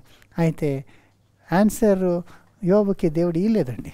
చివరిలో కూడా మీరు చూస్తే యోబు దగ్గర దేవుడు దర్శనమైంది. అయితే యోబుకి దేవుడు ప్రశ్న వేసే ప్రారంభించాడు. ఏమని, నేను భూమికి అస్థివారం వేసేప్పుడు నువ్వు ఎక్కడ ఉంటివి, నేను అన్నీ సృష్టించేప్పుడు సముద్రముని, పర్వతముని, మరి అన్ని మృగాల్ని, మనిషిని సృష్టించేప్పుడు నువ్వు ఎక్కడున్నావు అని ఈ రీతిగా అడిగినప్పుడు అప్పుడు యోబుకి ఏం రియలైజ్ అయిందంటే, నేను ఒక మనిషి అంతే, ఆయన ఈ లోకముని సృష్టించిన దేవుడు, ఆయనని పోయి నేను ప్రశ్నించేకి అవుతుందా, నేను మట్టి, ఆయన సృష్టికర్త, ఆయన చేసేది కరెక్ట్గానే ఉంటుంది, ఎందుకంటే ఆయన అన్నీ సృష్టించారు కాబట్టి, నాకంటే ఎంత గొప్ప నీతివంతుడు, ఆయన నీతి ఎంత గొప్ప అనేది, ఆయన ఒక జ్ఞానం ఎంత గొప్పది, అది రియలైజ్ చేసుకుని యోబు ఒకసారి అడగాను, మళ్ళీ ఇంకొకసారి అడిగాను, నా చేతిని మోట మీద పెట్టుకునేసాడు. అంతే చాలు. అంటే దాంట్లో ఏమర్థమైందంటే, గాడ్ ఈజ్ సావరెన్ గాడ్, ఆయన మహారాజు, గొప్ప రాజు, సృష్టికర్త, ఆయన కావాల్సింది ఆయన చేస్తారు. ఎవరు ఏమి అడిగేలాగా లేదు, అతను ఎవరికి ఏమి ఆన్సర్ ఇవ్వాలనేది లేదు, ఎందుకంటే ఆయన అంత గొప్పవాడు. అది మనం తెలుసుకోవాలి, ఫస్ట్ రియలైజ్ చేసుకోవాలి. మనం చేస్తాము, అడిగిందంతా ఆయన చేయాలనేది ఏమీ రూల్ లేదు కదా. ఆయన మాకంటే గొప్పవాడు, ఆయన కావాలంటే చేస్తారు, లేదంటే లేదు. సో అది మనము రియలైజ్ చేసుకోవాలి సోదరి రియలైజ్ చేసుకొని యేసు ప్రభులాగా నా చిత్తం కాదు నీ చిత్తమే జరిగినని మనము ఆయన మార్గముకి రావాలా సోదరి. మరి అన్ని దాంట్లో ఆయనని మనం విశ్వసించాలా. అన్నీ ఆయన చేసేది కరెక్ట్గానే ఉంటుంది, ఆయన కార్యాలంతా నీతి కార్యంగా ఉంటుంది, ఆయన కార్యాలంతా మన మంచికి ఉంటుంది, అని మనము నమ్మాల, విశ్వాసముతో మనము ఉండాలనేదే సోదర సోదరి. మరి ఈ విషయంలో ఎందుకు అయింది అనేది, యోబు విషయంలో ఎందుకు అయింది మనకు తెలుసు. యోబు విషయంలో అదే సైతాను పోయి అడిగినప్పుడు దేవుడు యోబుని టెస్ట్ చేసేకి, పరీక్ష చేసేకి సైతానికి అనుమతిస్తున్నాడు. ఇది దేవుడు యోబుకి చెప్పలేదండి, బుక్లో మనం తెలుసుకున్నాం తర్వాత. అయితే ఆ టైంలో యోబుకి తెలియదు ఇదంతా బ్యాక్గ్రౌండ్ కదా. అదేలాగా చాలా సందర్భంలో మనకి ఎందుకు కొన్ని కార్యాలు జరుగుతుందన్నది మనకి ఏ ఒక్క రీతిలో చూస్తేనో దానికి ఆన్సర్ ఉండదండి. మనం ఎంత ఆలోచన చేస్తేనో దాంట్లో ఏ ప్రయోజనము లేనిలాగా ఉంటుంది. దానివల్ల ఏమి ప్రయోజనం అనిపిస్తుంది, ఎందుకు అనే ఒక రీజనే మనకు దొరకదు. ఎలాగ యోబుకి ఇదంతా తెలియదు కదా, సైతాను దేవుడు మాట్లాడింది ఇదంతా యోబుకి తెలియదు కదా. అలాగా మనకి అనేక విషయాలు తెలియక ఉండొచ్చు. సో అప్పుడు కూడా యోబు దేవుణ్ణి దూషింపలేదు కదా. ఆయన చెప్పిన గొప్ప మాట అన్నీ పోయి ఆయన ఉన్నప్పుడు కూడా ఏం చెప్తాడండి, నేను దిగంబరంగా వచ్చాను, దిగంబరంగా పోతాను, ఏమీ తీసుకురాలేదు, ఏమీ తీసుకుని పోను, నాకు ఇంతకాలం ఉండిందంతా దేవుడు ఇచ్చాడు, దేవుడు తీసుకున్నాడు, దేవుని నామకి స్తోత్రం అనేసాడు కదా. ఎంత గొప్ప మాట అండి అది కదా. అదే దేవునికి మహిమ తీసుకొచ్చే మాట. సైతాన్ చెప్పిందేమి, అన్నీ ఇస్తున్నావు, దానికే వాడు నిన్ను స్తుతిస్తున్నాడు, అన్నీ తీసుకో, నిన్ను దూషిస్తాడనేది. అయితే అది చేయలేదు యోబు. అప్పుడు దేవునికి మహిమ వచ్చింది కదా. అప్పుడు సైతాను దేవుని ముందు ఓడిపోయాడు కదా. సో మనకు వచ్చే ఈ కష్టాల్లో, ఈ పరీక్షలంతా దేవునికి మహిమ వస్తూ ఉంటుంది. అది మాకు ఏమీ తెలియదు ఏ రీతిగా వస్తుంది అనేది మనకి తెలియక ఉండొచ్చు. అది మాత్రం కాదు సోదర సోదరి, మనం ఆలోచన చేస్తే యోబు లాగానే మా లైఫ్లో కూడా సైతాన్ అదే రీతిగా దేవుడు ప్రశ్నించవచ్చు కదా. వాళ్ళు ఎందుకు నిన్ను ప్రేమిస్తున్నారు, అన్నీ ఇచ్చావు, అన్ని కంఫర్ట్స్ ఇచ్చావు, వాళ్ళ ప్రార్థన అంతా వింటున్నావు, వాళ్ళకి ఏ నష్టం లేదు, దానికే వాళ్ళు నిన్ను ఆరాధన చేస్తున్నారు అని అదే మాట వస్తుంది కదా. అప్పుడు ఏదైనా చేయకపోతే, ఏదైనా వాళ్ళకి చాలా నొప్పి అయ్యేది, నష్టమయ్యేది, కలిగేది అలా జరిగినప్పుడు అప్పుడు అదే సిచ్యువేషన్ వస్తుంది. చూసావా ఇప్పుడు వాళ్ళు నిన్నే ఎలా మాట్లాడుతున్నారు అని. అప్పుడు మనము యోబులాగా దేవుని దూషింపక ఆ ఒక శ్రమాల్ని మనము అంగీకరించి దేవుని నమ్మి ఇంకా దేవుణ్ణి ప్రేమించేది, దేవుని ఆరాధించేది ఆపక మనము ఉన్నప్పుడు అప్పుడు యోబులాగా దేవుని మనము మహిమ చెల్లించవచ్చు కదా సోదర సోదరి. అదే మన లైఫ్లో క్లియర్గా జరుగుతున్నదని చూసుకోవచ్చు. అదేలాగా ఇప్పుడు వేరే వాళ్ళు కూడా మమ్మల్ని చూసేప్పుడు, సైతాను దేవదూతులు మమ్మల్ని చూసేప్పుడు కూడా ఇదంతా మాకు విరోధంగా జరుగుతూ ఉంటేను మనకి ఇంత కష్టం వచ్చినప్పటికీ మనం దేవుని ప్రేమించేది వాళ్ళకి ముందు మనం ప్రూవ్ చేస్తున్నాము. ఇన్ఫ్యాక్ట్ మమ్మల్ని అందరూ చూస్తారని పౌలు చెప్తారు కదా అపోస్తలుని.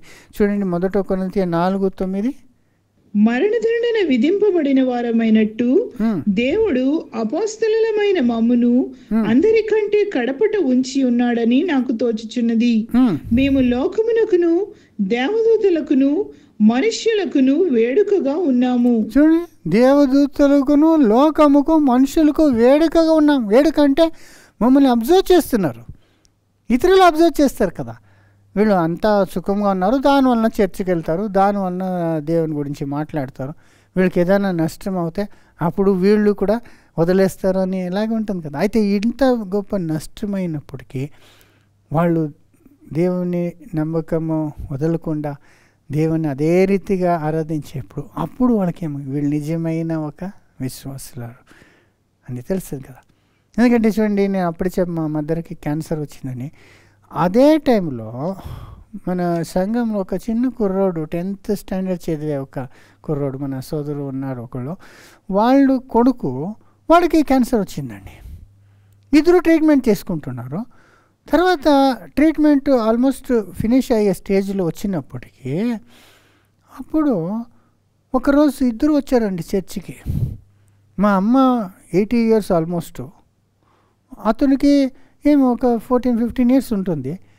ఆ ట్రీట్మెంట్ అయ్యి చర్చికి వచ్చారు. అంటే అందరికీ చాలా సంతోషమైంది, రికవర్ అయ్యి వచ్చారు కదా. అని అందరూ హ్యాపీ ఫీల్ అయ్యాము. అలాగైంది. అయితే మా మదరు కంప్లీట్గా ఓవర్కమ్ అయ్యి ఆరోగ్యమైపోయారు. అయితే ఆ కుర్రోడు చనిపోయాడండి. బాగా అవుతున్నాడు అనేలాగా వచ్చింది. అయితే మరలా ఇది అయిపోయి కొన్ని నెలకేనే చనిపోయాడండి. అప్పుడు వాళ్ళ కుటుంబంకి ఎలా ఉంటుందండి? ఆలోచన చేయండి. జీవించవలసిన ఒకడు ఇంకా చిన్న లైఫ్ ప్రారంభం అండి. మా మదర్ అయితే వాడు అంతా ఫినిష్ అయిపోయింది, ఎండింగ్. వాడు ప్రారంభంలో మా మదర్ని రక్షించాడు, వాళ్ళని రక్షించలేదు దేవుడు. ఎంత ప్రార్థనలు చేసిందండి. సంఘంలో ఉన్న వాళ్ళందరూ ఆ కుర్రాడికి ప్రార్థన చేసాము. వాళ్ళ పేరెంట్స్ ఎంత ప్రార్థన చేసింటారు. అయితే చనిపోయాడు. అప్పుడు ఎలా ఉంటుందండి? ఆలోచన చేయండి కదా. వాళ్ళు నిజంగా కరెక్ట్గా సంఘంకి వచ్చేవాళ్ళు, మరి సంఘంలో బ్రేక్ఫాస్ట్ చేసుకునే వాళ్ళు, అప్పుడప్పుడు తీసుకొచ్చి అంత శ్రమ పడేవాళ్ళు. వాళ్ళకి ఇలాగైపోయింది. అప్పుడు ఏమవుతుంది? వాళ్ళు దీన్ని ఫేస్ చేస్తారు అనుకుంటుంటే, సోదరు ఇది అయింది, సమాధి అయింది. నెక్స్ట్ సండేనే హోల్ ఫ్యామిలీ సంఘంలో వచ్చి కూర్చున్నారండి. యాజ్ ఇట్ ఈస్ ఎప్పుడు వచ్చేలాగా వాళ్ళు వచ్చారు. వాళ్ళ విశ్వాసం ఏమీ తగలేదు. వాళ్ళు దేవుని వాక్యం వినే ఆ ఉత్సాహము పోలేదు, దేవుని మీద ప్రేమ కూడా పోలేదు. వాళ్ళు నోటుల్లో దేవుని శపింపలేదు. వచ్చి కూర్చొని దేవుని ఆరాధన చేసి యథాప్రకారంగా వాళ్ళు ఉంటేది చూస్తే ఎంత ఒక వేడిక ఉంది. ఇది దూతలకి, లోకముకి, అందరికీ ఏమండి, వీళ్ళు నిజమైన విశ్వాసాలు, నిజంగా దేవుని ప్రేమిస్తాడు. దేవుడు ఏదో ఇస్తాడు, మమ్మల్ని కాపాడుతాడు, మా ప్రార్థన వింటారని మాత్రం కాదు. దేవుడు మన ప్రార్థన వినకపోయినాను, ఇంత గొప్ప నష్టము దుఃఖము మనకి అనుమతించినాను, అప్పటికీ దేవుని ప్రేమిస్తున్నాడు. అది నిజమైన విశ్వాసం. ప్రూవ్ అయింది కదా, యోబులాగా ప్రూవ్ అయిందండి. అదేలాగా ఇంకా కొందరు ఉన్నారండి సంఘంలో.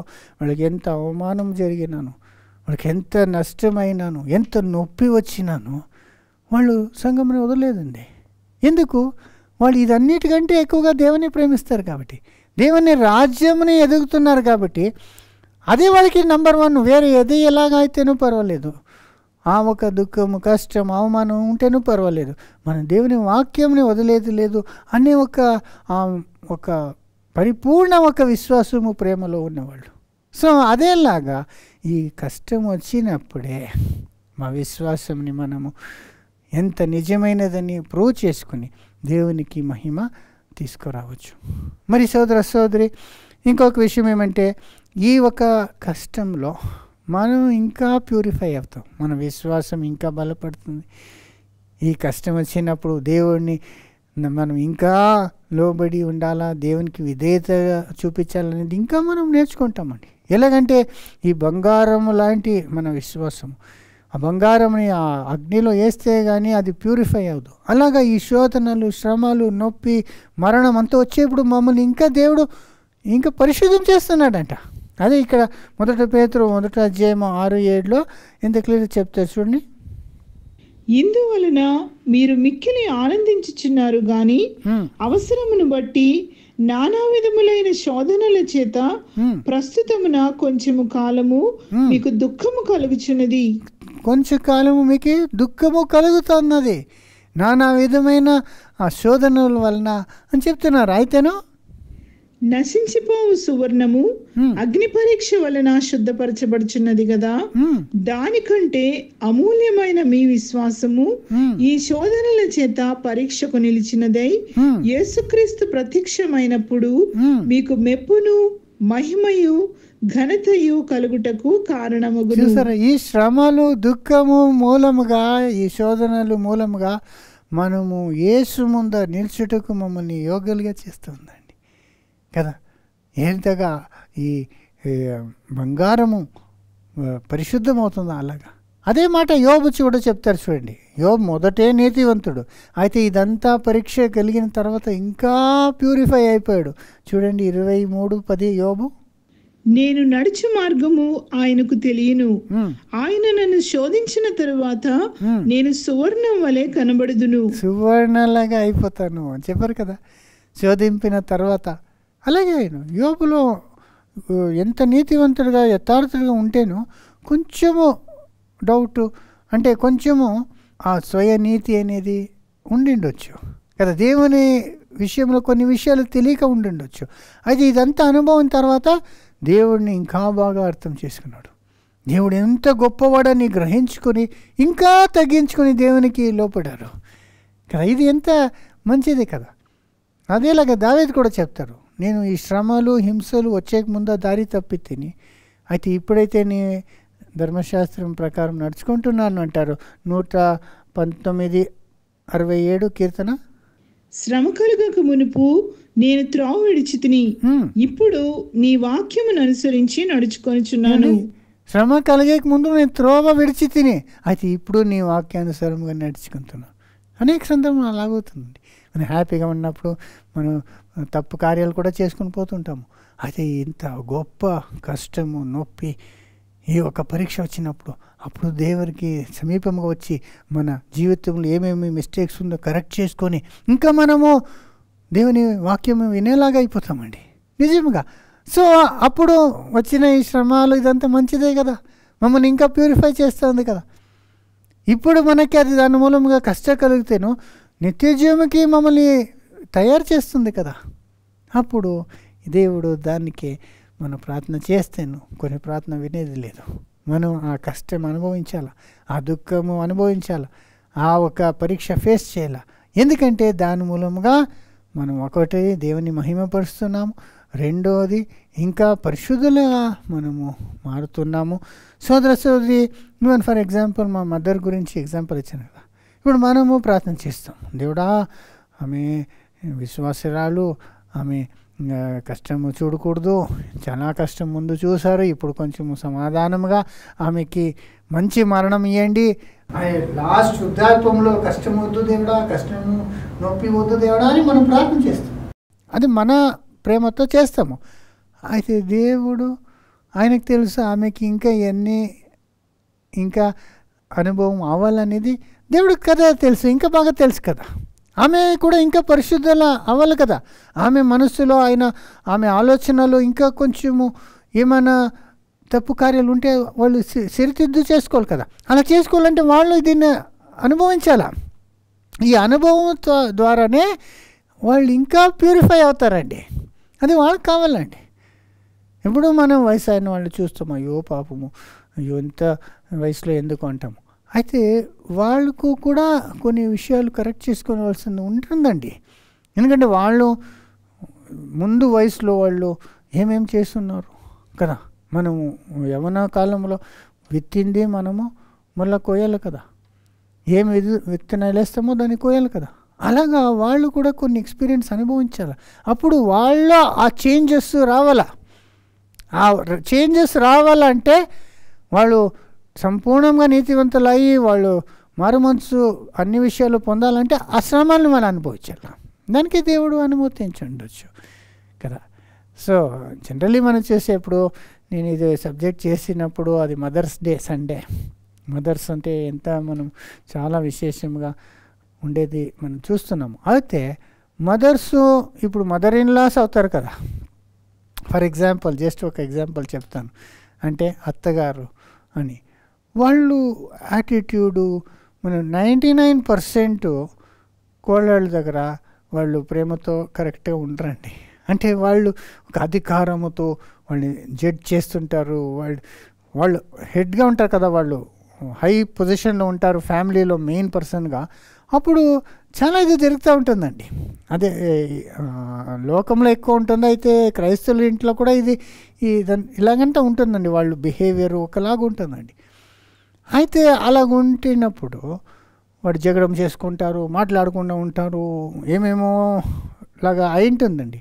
అయితే లాస్ట్లో అనేక సందర్భంలో ఆ కోడల దగ్గరే వచ్చి మరలా వాళ్ళు ఉండేలాగా అయిపోతుందండి కదా.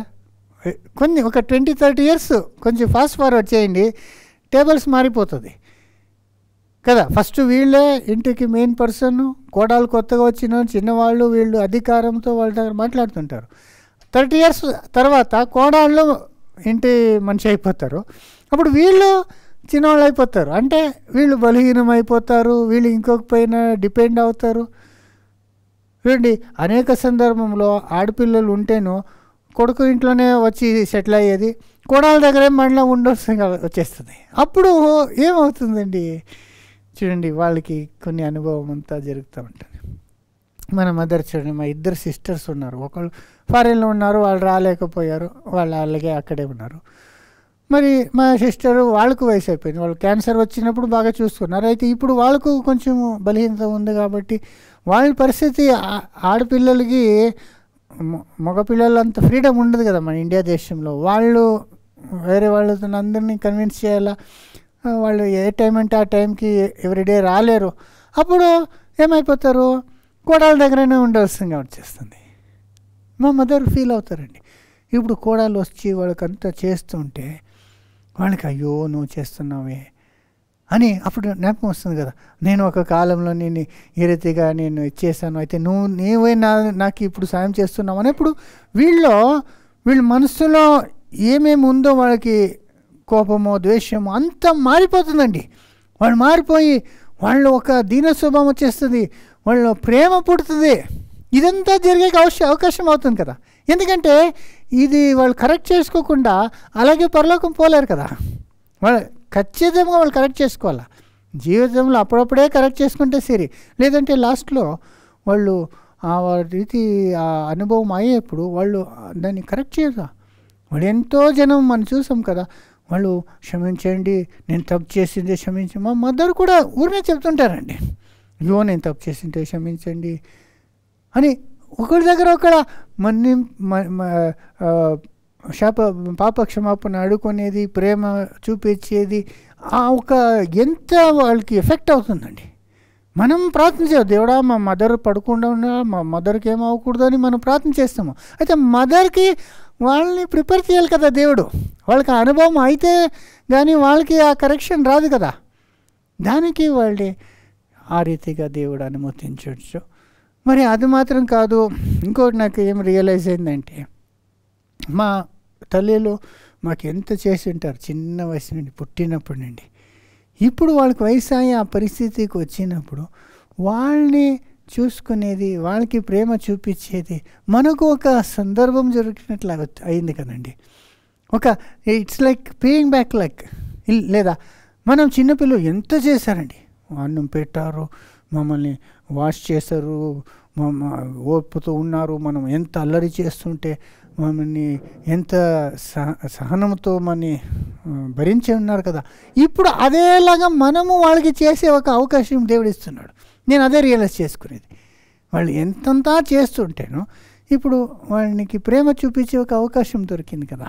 లేదంటే అది చేసేలాగే ఉండదండి కదా. సడన్గా పోయారనుకోండి, ఇప్పుడు మనకి ఏమేమి వాళ్ళకి చేసేలాగా లేదు. అయితే ఇప్పుడు టోటల్గా డిపెండ్ అయినప్పుడు అప్పుడు మనకు ఒక అవకాశం దొరికినట్లయింది.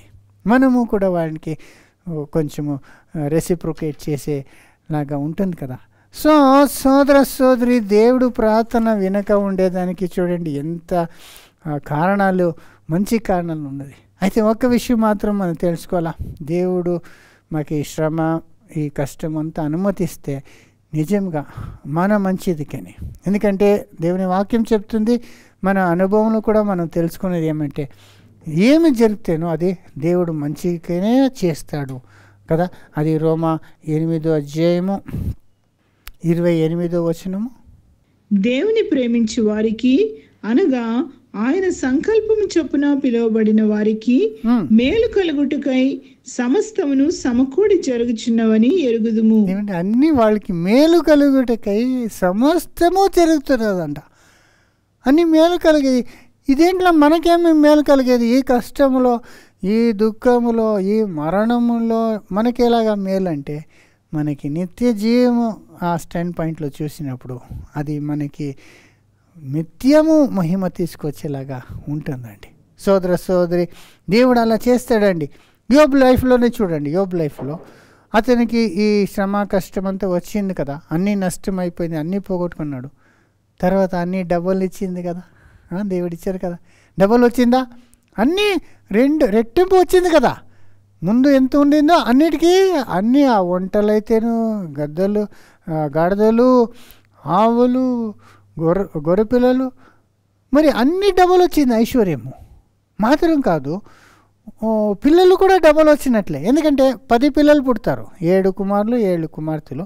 అయితే ఇంకా 10 కూడా పునరుత్థానంలో దొరుకుతారు కదా వాళ్ళకి. ఇప్పుడు వాళ్ళు 10నే పొందుకున్నారు. అయితే డబల్ అంటే పునరుత్థానంలో వాళ్ళు వచ్చినప్పుడు అప్పుడు 20 అయిపోతారు కదా. అప్పుడు ఎంత సంతోషం అండి, ఇంకా డబుల్ బ్లెస్సింగ్ దొరికింది. యోబుకి మాత్రం కాదు సోదర సోదరి, యోబుకి ఈ ఒక్క శ్రమ వలననే యోబు ఎంత గొప్పవాడని అందరికీ తెలిసేలాగైంది. ఆలోచన చేయండి, యోబుకి ఈ ఒక శ్రమ పరీక్ష రాలేదనుకోండి, ఈరోజు యోబు అనేది ఒక మనిషి గురించి ఎవరికూ తెలిసేదే కాదు. యోబు అలా మనిషి నీతివంతుడు ఉన్నాడనే ఎవరికి జ్ఞాపకం ఉండదు, లేదు. ఇలా జరిగింది కాబట్టి అందరికీ యోబు ఎవరని తెలిసింది. ఈరోజు చూడండి, 4000 సంవత్సరం తర్వాత యోబు గురించి మాట్లాడుతున్నాం. ఆయన చనిపోయి 4000 సంవత్సరం పైన అయింది. ఈరోజు లోకంలో అందరికీ తెలుసు యోబు గురించి. ఈవెన్ నాన్ క్రిస్టియన్స్కు తెలుసు, కానీ క్రైస్తవులు కాని వాళ్ళకు తెలుసు యోబు ఎలాంటి వ్యక్తి, ఎలాగా దేవుని మహిమపరిచాడు, ఎంత నీతివంతుడు, ఎంత యథార్థుడని లోకంకే తెలుసలాగా. అదేలాగా మనం ఇప్పుడు పడే శ్రమలు, కష్టములు, మనకొచ్చే దుఃఖము, దీనివలన నిత్య మహిమకు అది మాకి ప్రిపేర్ చేస్తుంది.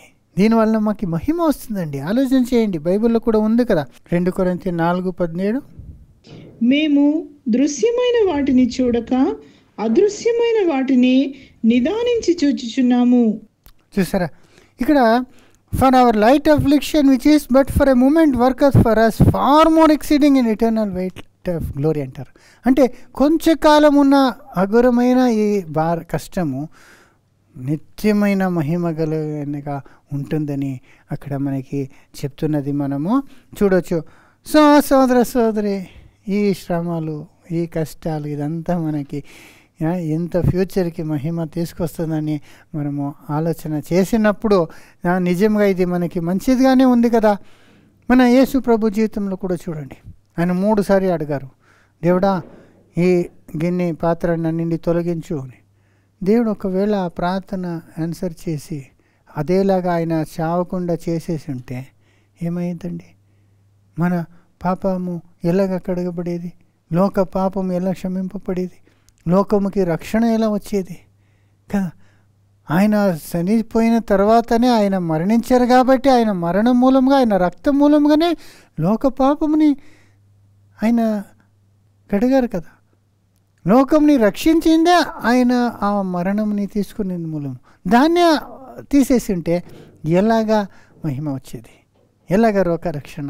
అది మాత్రం కాదు, ఆలోచించేయండి, యేసు ప్రభుకి ఇప్పుడున్న ఘనత ఉండేదా? ఆయనకి అంత మహిమ ఘనత అంతా వచ్చింది ఎప్పుడు? ఆయన మరణం వరకు అయినప్పుడే.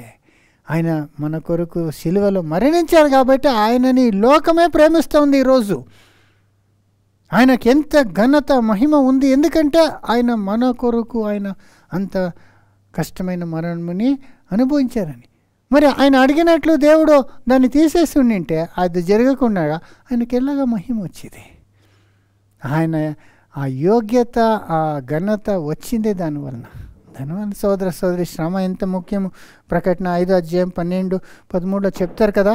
ఆయన వధింపబడారు కాబట్టి ఆయనకి ఆ యోగ్యత వచ్చింది. చూడండి ప్రకటన 5:12, వారు వధింపబడిన గొర్రెపిల్ల శక్తియు ఐశ్వర్యమును జ్ఞానమును బలమును ఘనతయు మహిమయు స్తోత్రమును పొందనర్హుడని గొప్ప స్వరముతో చెప్పుచుండిరి. అన్ని పొందే హరుడు, లేదంటే అర్హత లేదంటారు. ఎవరన్నా అడిగారు, ఆయనకి ఎందుకు ఆ మహిమ ఇయ్యాలా, ఆయన ఏం చేశారు, ఆయన జ్యేష్ఠ పుత్రుడు అంటే అన్నీ చేయాలన్నా, అందరూ ఆయనకి లోబడాలన్నా అని వచ్చేది కదా.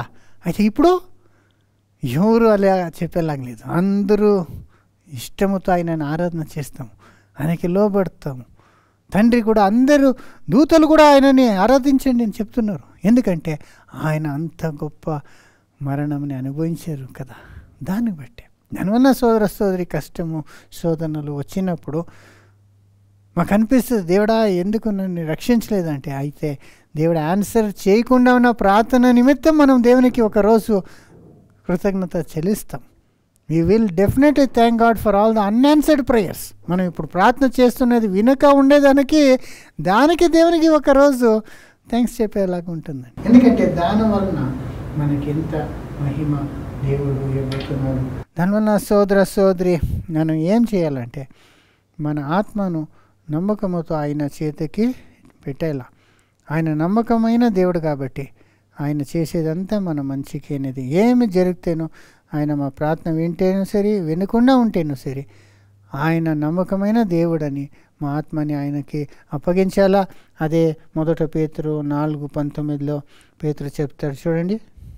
కాబట్టి దేవుని చిత్త ప్రకారము బాధపడువారు సత్ప్రవర్తన గలవారై నమ్మకమైన సృష్టికర్తకు తమ ఆత్మలను అప్పగించుకొనవలెను. మన ఆత్మని నమ్మకమైన దేవునికి అప్పగించి మన సుకృతి చేసేది మనం స్టాప్ చేయకుండా మన మంచి కార్యాలని కంటిన్యూ చేయాలి. అదే ఇక్కడ చెప్పేది మళ్ళా.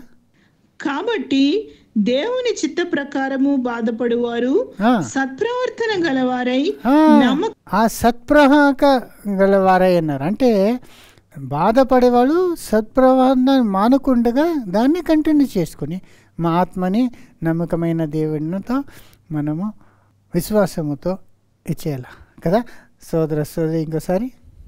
కాబట్టి దేవుని చిత్త ప్రకారము బాధపడువారు సత్ప్రవర్తన గలవారై నమ్మకమైన సృష్టికర్తకు తమ ఆత్మలను అప్పగించుకొనవలెను. చేశారా? బాగా ఆత్మని అప్పగించాల. సో లాస్ట్లో ఇంకొక విషయము, మమ్మల్ని ఈ శ్రమలు ద్వారా దేవుడు ఆన్సర్ చేయకుండా ఉన్న ప్రార్థనలు వలన మనకి ఎంత మేలు అవుతుందంటే చూడండి, దీని వలన మనకు జరిగే ఈ కష్టము, ఈ ఒక అనుభవం మూలంగా లోకములో ఉన్న కష్టం ఏమనేది మనకు తెలుస్తుందండి కదా. ఇప్పుడు మనకేమీ కష్టం రాలేదు, దేవుడు అంతా అడిగిందంతా ఇచ్చేశాడు, ఏ ఒక వ్యాధి రాలేదు, ఏ ఒక శోధన రాలేదు, అంత బాగా అయిపోయిందంటే అప్పుడు లోకంలో ఉన్న వాళ్ళకి మనం ఎలా అర్థం చేసుకుంటాము? ఫ్యూచర్లో దేవుని రాజ్యం వచ్చినప్పుడు యేసుతో మనము ఆయనతో పరిపాలన చేయాలి. లోకముని తీర్పు చేసే ఒక అధికారం దేవుడు మనకిస్తాడు. ఇప్పుడు వాడిని తీర్పు చేసేప్పుడు మనకు కొన్ని అనుభవం అయితే మనం కరెక్ట్గా చేస్తాం. ఎలాగంటే నా దృష్టిలో చూడండి, నాకు ఈ ఎల్డర్స్ని అంటే తల్లి తండ్రిని మర్యాద ఇవ్వకుండా వాళ్ళని తిట్టేది, జోరుగా వాళ్ళ దగ్గర మాట్లాడేది, మర్యాద లేకుండా వాళ్ళని కొట్టేవాళ్ళు అలా చూస్తే చాలా నాకు అసహ్యం అండి. అలాంటి వేళ్ళంటే నేను అస్సలు వాళ్ళు ఏ యోగ్యత లేదని వాళ్ళ దగ్గర నేను ఏమీ పట్టించుకోను. ఎందుకంటే నేను వాళ్ళ ఆలోచన, వాళ్ళు చిన్న పిల్లల నుండి వాళ్ళని పెంచి ఉన్నారు, ఎంత ప్రేమతో వాళ్ళని పెంచి ఉంటే వాళ్ళనే వీళ్ళు ఆ రీతిగా మర్యాద లేకుండా వాళ్ళని హింస చేస్తున్నారంటే వాళ్ళు చాలా చెడ్డవాళ్ళని నా మనసులో. మా సంఘంకి అప్పుడు ఫాలోఅప్ మీటింగ్కి వచ్చేవాళ్ళు ప్రతి ఒక్కరికి thousands of letters every week reminder పంపించేవాళ్ళు. దాంట్లో ఒకడు మాట్లాడే నా తండ్రిని కొట్టేశాను అన్నాడు. అప్పుడు నేను ఫస్ట్ టైము అన్ని థౌజండ్స్ 3000 లెటర్స్లో ఎదికి దాన్ని నేను చింపేశానండి. అలాంటి వాళ్ళకి నేను అస్సలు ఎంకరేజ్ చేయను, ఎందుకంటే అది వాళ్ళు చేసే చాలా తప్పని.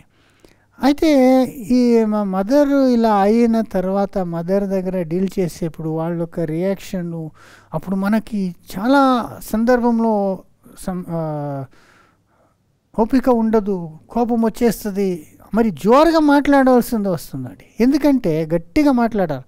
నెంబర్ 1 వాళ్ళకి వినపడదండి. వయసు అయిన వాళ్ళ దగ్గర గట్టిగా ఎందుకు మాట్లాడతారంటే వాళ్ళకి వినపడదు.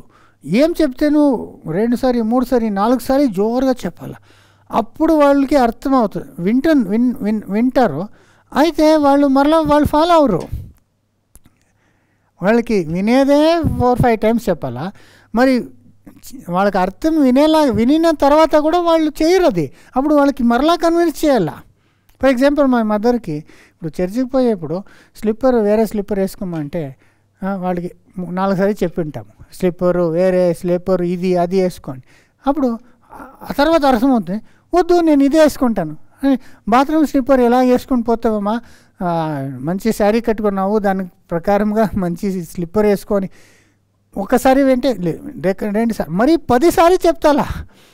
ప్రతి ఒక్కటి ఏమైనా చేయంటే చేయరు, తినంటే తినరు. ఈ ఈ ఈ ఒక సందర్భంలో చాలా ఒక డిఫికల్ట్ అండి. అప్పుడు కొందరు రియాక్ట్ అయ్యేప్పుడు కోపం పడుతుంటారు, గట్టిగా మాట్లాడుతుంటారు. ఇప్పుడు నాకు కొన్ని అనుభవం అయిన తర్వాత పాపం వాళ్ళ దృష్టి నుండి చూస్తున్నానండి. ఇప్పుడు మనము యూజువల్లీ వయసు అయిన వాళ్ళ గురించి ఆలోచన చేస్తాం. అయితే వాళ్ళ పిల్లలు కూడా ఎంత అనుభవిస్తుంటారు. వాళ్ళకి మాకంటే కొంచెం కాలం అండి, ఫ్యూ ఇయర్స్ అని చెప్పవచ్చు. అయితే ఎన్ని సంవత్సరాలు ఇలాగా పేరెంట్స్ని చూసుకున్న వాళ్ళంతా ఉంటారండి కదా. వాళ్ళకి ఎంత కష్టం ఉంటుంది, దాంట్లో వాళ్ళని ఎలాగా భరిస్తున్నారు అనేది కూడా నాకు బాగా అర్థమైంది. సో ఈ ఎక్స్పీరియన్స్ మరి ఇది మాత్రం కాదు, తల్లి గురించి మాత్రం కాదు, ప్రతి ఒక్క విషయంలో ప్రతి ఒక్క దేవుని బిడ్డకి జరిగే అనుభవము ఫ్యూచర్లో దేవుని రాజ్యంలో వాళ్ళు తీర్పు చేసేప్పుడు అది చాలా సహాయకరంగా ఉంటుంది. ఎందుకంటే వాళ్ళే ఆ కష్టాన్ని అనుభవించారు కాబట్టి దాన్ని బాగా అర్థం చేసుకొని వాళ్ళని ప్రేమతో వాళ్ళని నడిపించేలాగా వాళ్ళకి సహాయకరంగా ఉంటుంది. దానివల్ల మనము ఇప్పుడు ఈ అనుభవించేది ఎంత ముఖ్యం చూడండి. ఈ కష్టముల్ని అనుభవించేది, దేవుడు మమ్మల్ని ఆ కష్టంలో వదిలిపెట్టి ఉండేది, ఇదంతా మనకి ఎంత మంచిదిగా ఉంటుంది. మాత్రం కాదు సోదర సోదరి, ఫైనలీ ఒక్క విషయం మనం తెలుసుకోవచ్చు. మనం ప్రార్థన చేయాలా, అది మన డ్యూటీ. దేవుని కృపని కోరుకోవాలా, ఎట్టి పరిస్థితుల్లో కూడా మనం ప్రార్థన చేయాలా. అయితే మనం చేసిందే దేవుడు చేయాలా అని అనుకోకూడదు. మరి దేవుడు ఆన్సర్ చేయకుండా ఉన్నప్పటికీ అది మన మంచిదికి అని తెలుసుకొని దేవుని దగ్గర కృప మాత్రం మనం ఎదురు చూడవచ్చు. పౌలుకి చెప్తారు కదా, నా కృప నీకు చాలని. అలాగా మనము దేవుడా ఈ శ్రమ తీసేయాలని వేడుకోవాలా, లేదంటే దేవుడా సహించుకొని ఒక కృప ఇవ్వండి అని మాత్రమే వేడుకోవాలా. అదే హీబ్రూ 4:16 చెప్తారు చూడండి. గనుక మనము కనికరింపబడి సమయోచితమైన సహాయము కొరకు కృప పొందునట్లు ధైర్యముతో కృపాసనమునొద్దకు చేరుదము. కృపాసనం దగ్గర పోయి మనము కనికరం పొందుకోవాలా, కృపని పొందుకోవాలా. ఈ సహించుకునేకి కృప, దాన్ని మనం చేసుకోవాలి. అప్పుడు దేవుడు కృప ఇస్తానన్నారు. పౌలుకి చెప్పారు కదా, ఈ శూలము ఆ ముళ్ళు తీయకుండా ఉంటేను నా కృప నీకు ఇచ్చాను, అది ఇలాగిస్తారండి. మనము అడిగింది 1000 సారి అడిగేది, రిపీటెడ్గా అడిగేది, ఉపవాసం చేసి అడిగేది, ఏడిసి అడిగేది, అదే మనకు కావాలనుకునేదే వేడుకొనే ఉండే కంటే దేవుని చిత్తం లేదని తెలుసుకొని దేవుడా దీన్ని భరించే కృప మాత్రం ఇయ్యప్ప అని మనము అంత మెచ్యూరిటీ లాగా మనం బిహేవ్ చేసుకోవాలి. దేవుడు కృప ఇస్తాడండి. మా మదర్ విషయంలో కూడా చాలా అలా కష్టకరంగా ఉంది. అయితే కొంచెం వస్తూ ఏమైంది, మనకు వాళ్ళని ఏ రీతిగా డీల్ చేయాలనేది మనకు అర్థమైందండి. మరి సిచ్యువేషన్ కూడా కొంచెం మనకి రిలాక్స్ అయిందండి. ఇప్పుడు వాళ్ళకి అది తీసేశారు, ఇప్పుడు స్నానం చేపించేది కొంచెం ఈజీ అయింది. మరి వాళ్ళని డీల్ చేసేది కూడా, వాళ్ళని ఎలా హ్యాండిల్ చేసేయాలనేది కూడా మనకి ఇప్పుడు అనుభవం వచ్చిందండి. స్టార్టింగ్లో ఎలా వాళ్ళకి చేయాలనేది తెలీదు. మరి చేసేకు ఒకలాగా మనసులో ఏమండి, పెద్దవాళ్ళకి మనం స్నానం అంతా చేపించాలంటే ఒకలాగా ఉంటుందండి, మనకి ఇష్టం లేకుండా ఉంటుంది, వాళ్ళకు కష్టంగా ఉంటుంది. అయితే వస్తూ వాళ్ళకు ఇబ్బంది అవ్వకుండా మినిమం కష్టంతో ఈజీగా చేసేలాగా మనకు అనుభవం వస్తుందండి. ఆ కృప మాత్రము దేవుడు ఖచ్చితంగా ఇస్తాడండి. సమ్టైమ్స్ ఇంపార్టెంట్ మీటింగ్ ఉన్నప్పుడు అప్పుడు మదర్ బాగా నిద్రపోతారు, అప్పుడు మనకి ఎంత ఈజీ అవుతుందండి కదా. సో దేవుడు అన్ని పరిస్థితుల్లో దేవుడు కృప మాత్రం మనకి ఎప్పుడు ఇస్తాడో దానివలన కృప వేడుకుంటూ మనకేమి శ్రమ వచ్చినా మనం ఎప్పుడు ప్రార్థన చేసినప్పుడు దేవుడు వెనుక ఉంటేను మనం ఎంత మంచిది కొరకు దేవుడు చేస్తున్నాడు. కాబట్టి దాన్ని మనం అర్థం చేసుకోలేకపోతేనో మనం దేవుడికి లోబడి ఉన్నప్పుడు దేవుని మహిమ మనము చేస్తాము. మరి ఇంకా ప్యూరిఫై అవుతాము. దీని నుండి మనకి డబుల్ బ్లెస్సింగ్ ఇప్పుడు మాత్రం కాదు, దేవుని రాజ్యంలో ఇంకా ఎంత మహిమ ఘనత ఇది కష్టం మూలంగా వస్తుంది మనము తెలుసుకొని మనము విశ్వాసంలో బలపడి ఉండాలి. దేవుడు ఈ మాటల్ని ఆశీర్వదించును.